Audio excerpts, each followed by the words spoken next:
What is up, boys and girls? I've just finished up coaching up clients down in the gym, and I've got a real quick topic that I want to go over with you to really dive into a certain aspect of training, which is thrown around a lot, that is supposedly there to help you, but is really getting in the way of you moving forward and really having control and ability to move forward with your training. So what we're going to do is dive into why full range of motion is something that is misunderstood and something that's in a lot of times holding you back from training. Now, I was training with a client today who struggles with chest. This is an area where a lot of people struggle with chest training because it highlights so many aspects of your body. If you're unstable in the scapula, your shoulders are taking over. If you're flatter through the sternum, you've got to find an angle that you can actually feel your pec instead of that front delt taking over, and your range is going to be very different. And I've been in this position before. I was the guy that, the doctor pretty much told me, was like, don't bench press, you're going to ruin your shoulders. I'd gone through rowing for 5 years and been in a position where I was so lopsided with my back that I had to try balance things out. I dislocated my shoulder 8 times from rugby and whatever else, that I literally had to get ligaments attached back on from keyhole surgery and stuff, and being like, dude, you've fucked your shoulder. You can't do this stuff anymore. Your back's out of balance because of rowing. Your shoulder's ruined from rugby. You can't do it. And the reason that I was running into some of the issues there is because I was following these main techniques, and I was really getting frustrated with this process of, just getting more, I was trying to build up my chest. I was trying to get in balance. So I know this frustration of following what is supposed to be working hard and just following those pros and trying to move forward, but never really seeing progress because I had those limitations of injury. I had the limitation of my structure that my shoulders or my triceps or whatever else were always taking over.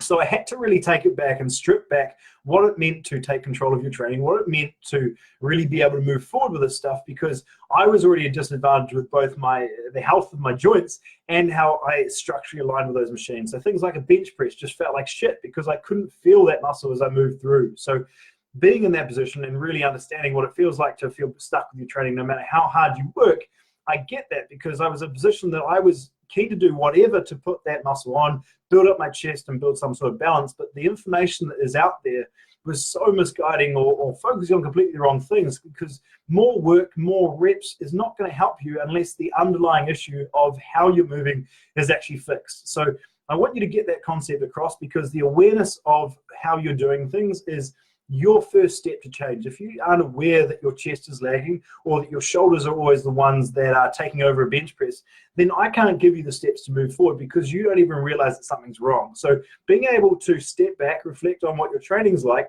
and being true to yourself as to what is actually holding you back in that process is such a massive part in you being able to move forward, work with the right coaches, find the right information, and do whatever else it needs to be there in order to be able to move forward. Because without that awareness, about that time to step back, reflect, and see what's actually getting in the way, you won't move forward. And unfortunately, 99% of people in the gym, especially guys looking to build up their chest, looking to build up that balanced and symmetrical body, are constantly doing chest on Monday because that's their train chest, but they never improving the way they move so that they can actually build that physique they want. And I can't help those people until they build that awareness. So hopefully the guys in this group, the people watching this video, and you're taking the time to invest in yourself on some more knowledge and some more hopefully applicable steps that actually apply to you, as opposed to just following your Instagram star because they look good. So what we're trying to do with this channel is always trying to make sure that the steps we're putting in place are there to help you move forward, give you the tools to make it suit you and make you really know how to set up exercise for you. Because with that confidence of being able to know what adjustments need to be made for you personally, then you have some real power to be able to move forward. So with that, like I was saying, we're working with a client tonight who was really struggling with that ability to build chest. And he was saying that he was really struggling with it because there's obviously ingrained movement patterns in his brain. And this is in various levels from person to person. I've had clients that we can switch their movements in a matter of weeks or even a matter of sets with the right movements, setting them up on the right exercise and be like, look, I feel it, it feels great, I'll change that movement now. But if you've been doing something differently, or let's say incorrect, for say 2 years of training, it's going to be very hard for you to relearn those movement patterns. So if you've always tucked your elbows when you do a bench press, or you've always bounced when you got to the bottom of the squats, that stuff's ingrained in your brain, and it takes a long time for those movement patterns and those movement engrams, as they're called, to change, because it's a movement pattern your body is locked away as a memory and as a movement pattern with those muscles. So to be able to change that, you really have to be conscious on some very particular things for that muscle group to be able to move forward. And the best way to do that is to look at how that muscle functions. And the problem with a lot of these standpoints, or one of the things I want to highlight today, is the concept of full range. So as we said at the start of the video, full range is, or going through full range of motion for most people that are struggling to build a muscle group, is what's getting in the way of you really moving forward and feeling in control of your training. Because if you're trying to reach a full range for your bench press, and you don't have the ability to really feel your chest, then you're going to be in a position that you're constantly going to a stretch because you feel your chest there. But there's no ability to actually contract that muscle, control that position. So what we're going with through this client tonight is basic function is you've got to learn the anatomy of that muscle. Okay, so for the pec, it attaches at the upper arm. The chest literally brings the upper arm across the body. That's all it does. Okay, there's an internal rotation function. We can get into that. But stability of that back, keep that shit still, and then it pulls the arm across the body. All right, that's at the end of the day, that's all we want to focus on. So when you get, everybody's done it. You walk into the gym, you want to build your chest, you get into bench press. So you're pressing shit away. And if you're someone that has a high sternum angle, pretty sturdy shoulders and locked in, maybe a narrower clavicle, then you can be in a position that can work. But for most people, that's going to be a position where other shit takes over because that's not the actual movement of your chest. It's not a pressing motion, and your body's going to find a way to use other muscles. The best way to explain that is if you're trying to move a fridge, you're not going to choose your smallest friend to lift that fridge. You're going to find someone who's strong, somebody who can handle that weight that's going to move your fridge for you. So your body does the same thing. It's going to be your shoulder, it's going to be your tricep, it's going to be your lats, whatever is going to be able to do that movement efficiently for your body that doesn't have to change anything, break down tissue, or make it harder for itself. So you need to be in control of that process. You need to be able to direct tension to that muscle. And that comes first with the awareness that you're doing shit wrong. Second, with being able to find an ability to know what you're trying to move and how that thing functions. So the awareness of stability and tension comes through locking things in stone, focusing on the muscle we're trying to work, and then working through the appropriate range for that muscle. And the reason the full range is the issue there is because if we are struggling to feel our chest, we're going to use chest as an example because this is always one that's really hard for a lot of people, is that position there. If we're getting the insertion and the origin of the pec as close as possible together, that's as far as we can go, right? So that's going to be a biggest opportunity to feel that muscle. It's where we're contracting that muscle the most. So if you're struggling with chest, do that at home. And if you're in a position of driving the bicep into your pec and keeping your back still, so not letting your shoulder come up here, that should be in a position that you can feel your pec really well. Whereas if you bring your arm back here, you can feel it stretch. You can feel your chest generally, but you can't contract that range. So if you come back here, you can squeeze and you can get a contraction of your pec. So you can see that move, whereas out here, I can get a bit of contraction, and then out here, it's a little bit harder to get a movement. So if it's a position that you find it really difficult to feel your chest, you're going to have your best opportunity to control your weight here, and it's going to be a lot harder back here. So I'm not saying this position you shouldn't go in, but when you're learning that process, that shouldn't be where you start. Learn to contract, learn to control this position, get used to feeling that contraction and really moving the way that allows you to be in control of the weight and direct tension to where you want. And then you can allow more range and more length in that muscle to a range that you can contract. So hopefully that makes sense for you guys.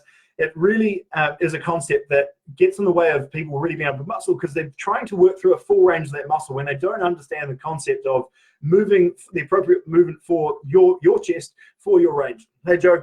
Now, Joe's a good example of this because Joe is a large dude. He is a dude that has amazing shoulders and a position where his front delts can do all the work. So if you're in a position that maybe your chest is a little flatter, your front delts are over, you're going to come down to here, and then that last portion of the range is going to be front delts. So being able to build more contraction in this range, really get yourself strong there, and then work on mastering that first, feeling that range, and then gradually working your way back. In conjunction with that, you're getting more stability through your back. Your ability to lengthen that range and feel your pec as opposed to your chest makes a big example. Now, something that I've changed over the years was being able, the elbow position of our arm. So we have obviously those main three portions of our pec. So we have that clavicular fibers, we've got the sternal, and we've got the costal. So upper, mid, lower, that's all you need to know. How you train for that muscle comes down to, one, we've identified the function of that pec and it's bringing that arm across the body, but what part of that pec we're trying to build, and this is something we really dive into a lot with my coaching clients, is being able to really put yourself in a position that you're able to train each three parts of those pecs and know how that functions directly. But before we get into any of that, what you need to learn is if you're coming up here and you're trying to reach right back here, that's going to be a position that actually hits more sternal pec. It's not going to be an upper pec movement because you're on an incline bench. If your elbows are still high, you're getting more of a stretch through either those sternal pecs, or once you get past a certain point, it's all front delt. So what you need to do at home and what you need to do before you go into those movements is find that position that works for you. So a simple one for you would be literally on your side, pinching your shoulders back and try to find that position where you can actually maintain your back.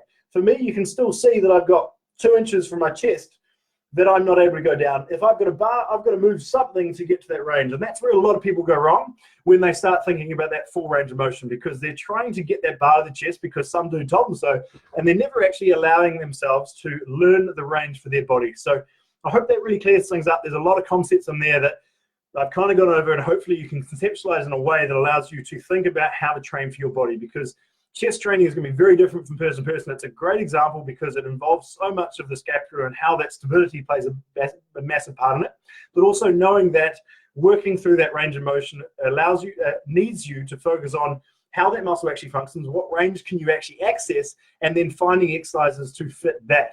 All right. So if there's any other questions, let me know. Jared, I'll get into your one now, but making sure that we've gone through those concepts to really get you in a position of making sure that you're setting up exercises for you as opposed to fitting exercises that someone told you you should be lifting like, because there's going to be a big variance from person to person.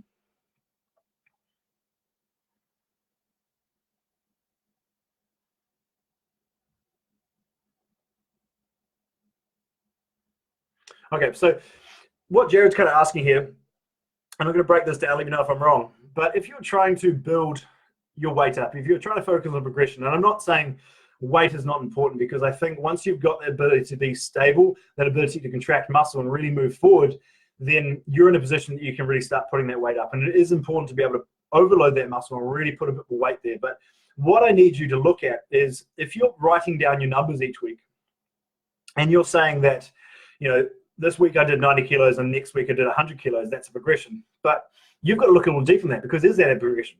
If you did 90 kilos and you were doing, say, we're going with dumbbell press, right? And you are here, so your wrist is above your elbow.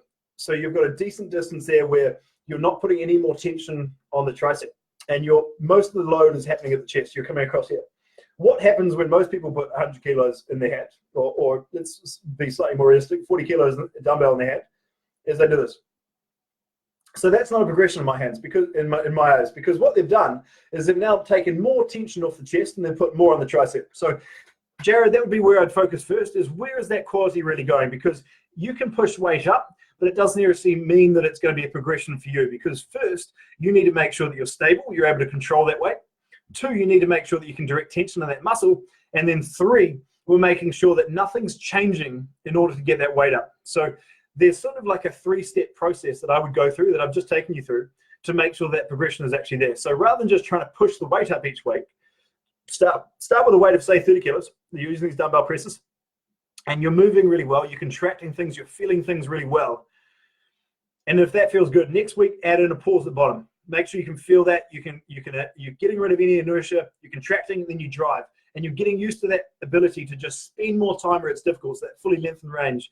And then you're making sure you're aware that there's no range here. So you could do, and then the third step here, this would be your next one, is you can still use that 30 kilo dumbbell, but then do that.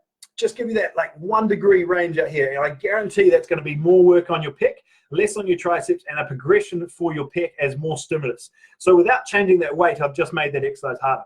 Then once I've gone through those 3 stages and I've been able to progress over those 3 weeks or whatever it's taken you, then we can bring you back to neutral position, add the weight, make sure we can build quality and control that position. Then we can add in that pause again, and then we can add that little inch. So it's going through that process of really making sure that you're assessing quality, you're assessing that ability to progress in a way that's actually improving your body, as opposed to this external goal that's really not helping you move forward in what we're trying to achieve. So Jared, let me know if that covered what you were asking there, because I think that's really a big part of this progressive overload that I try to dig into a lot, because in itself, progressive overload is amazing for building muscle, but there's so many concepts there that get in the way of people being able to move forward, because they don't have the tools in place to be able to set things up for their body, build stability with the joints around them and everything that shouldn't be moving, lock that shit in stone. And then 3, then being able to really control that muscle, direct tension there, and be able to move forward in that process. So that's the big one with progressive overload. Great comment, Jared, because I think that's something that so many people are asking, and how do you actually progress this stuff? Because we're not training as powerlifters. We're not just trying to get weight from point A to point B. There is a direct goal and internal focus that we should have with the muscles we're trying to train and how we're trying to move forward in that process. Because without that, you're just slinging shit around and you're just hoping that you're building muscle. And if you don't have control over that process, you don't have the ability to actually direct tension, you don't have the ability to know if you're doing enough. If you know you're doing the right thing, then you're just slinging shit against the wall until you find something that works. And unless you're in a position that you have 2 or 3 hours a day to kill and try figure this out for yourself, then you're never going to be in a position that you actually know what works and you can build a blueprint for yourself. If you're someone that's got stuff going on in your life, you're busy, you've got a job, you've got a family, you've got whatever else going on in your life, you need to have a plan in place to be able to put those steps in that allow you to know that you're putting the work that's actually going to move you forward. You're being efficient with your time, and every step is getting you closer to that goal. So just make sure that you have that direct objective. Like I said, be aware with what you're doing and be aware with what might not be moving right, what might not be going well for you, and what is that gap in your knowledge or what you're doing that you need to learn, that you need to level up to be able to move forward. Once you identify that step and you really have the courage to identify that you're stuck or that you're missing a part of knowledge, now you're in a position that you can be helped. Now you're in a position that you can move forward. So I hope that was helpful, guys. Go back and dive into a couple of concepts I went in there and let me know if there's any questions. I'll hang around for a bit. Peace.